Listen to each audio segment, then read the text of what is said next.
The Industrial Revolution took a few hundred years, the Information Revolution a few decades. We're seeing this transition happen much, much quicker. It can get to the point where you don't know if it's real or not. We don't think quite like a computer. Computer has pulses, ones and zeros. People would say that a computer can't dream. However, we use the word hallucinate all the time. I think it's just around the corner where we'll start seeing significant economic issues being caused by misinformation generated by AI. People are afraid to lose their jobs. That fear is very real. Hai semuanya, selamat pagi, selamat siang, selamat sore, selamat malam. Selamat datang di podcast aku. Kali ini kita bakal ngobrol santai tentang bagaimana media informasi di dunia cyber dan teknologi digital menjadi bagian penting dari kehidupan masyarakat abad ke-21 nih.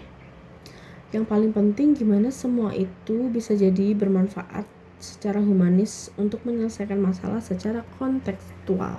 Nah, kita ini hidup di era mana informasi itu bergerak sangat cepat ya.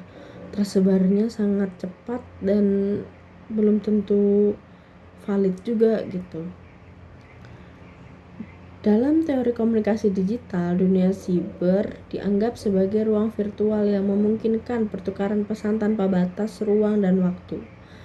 Konsep seperti cyber society dan network public sphere menjelaskan bahwa masyarakat sekarang bukan hanya terkoneksi tapi juga berpartisipasi aktif dalam dunia cyber itu sendiri. The genie can never be put back. You could put 1,000 regulations. You will not stop people who are smart enough to figure this out. Nah, selanjutnya ada teori technological determinism. Teknologi mendorong perubahan sosial, tapi di abad ke-21 itu mereka jadi sangat kompleks. Teknologi bukan hanya mempengaruhi manusia, tapi juga manusia membentuk si teknologi ini. Kita ngelihat gimana big data, LOT, dan kecerdasan buatan dipakai untuk pendidikan, kesehatan, hingga pemerintahan. Teknologi sekarang bukan sekedar alat tapi ekosistem. Nah, ia menghubungkan pola kerja kolaboratif, mempercepat pengambilan keputusan, dan membuka ruang inovasi. Dari e-learning sampai telemedicine, semua hadir sebagai jawaban kebutuhan masyarakat yang terus berubah. Nah, sekarang kita bahas pemanfaatan humanis dan penyelesaian masalah kontekstualnya ya. Teknologi tuh nggak akan berarti tanpa pendekatan yang humanis. Teori human-centered design mengingatkan kita bahwa solusi digital seharusnya berangkat dari empati, memahami konteks, dan kebutuhan manusia yang beragam. Jadi kalau itu tidak sesuai, karena hal itu kan berkesinambungan ya.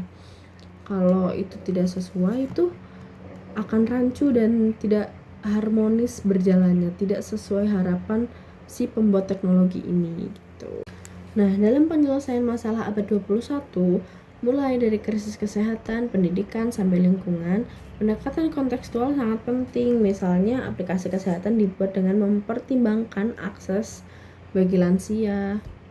Platform belajar mengadopsi metode inklusif agar ramah untuk berbagai kemampuan atau penggunaan data yang tetap menjaga data, etika, dan privasi. Ketika teknologi dipadukan dengan nilai kemanusiaan, disitulah inovasi benar-benar bermakna. Nah, jadi di dunia teknologi itu bukan cuma ada algoritma dan jaringan aja guys, tapi juga tentang manusianya. Justru manusia ini jadi tantangan di situ. Gimana cara kita memanfaatkan si teknologi dengan baik, bukan cuma bisa make doang. Mungkin dengan adanya teknologi A bisa menciptakan teknologi B gitu. Itu salah satu cara pemanfaatan teknologi dengan baik. Di era digital ini, kita dibanjiri informasi setiap hari. Tapi apa semuanya benar? Berpikir kritis itu penting. Ini bukan soal jadi skeptis terus-menerus, tapi tentang memilah mana yang fakta, mana yang hanya opini, dan mana yang bisa jadi hoax. Oke, jadi segitu dulu dari aku setelah kita membahas teknologi digital di era abad ke-21 ini.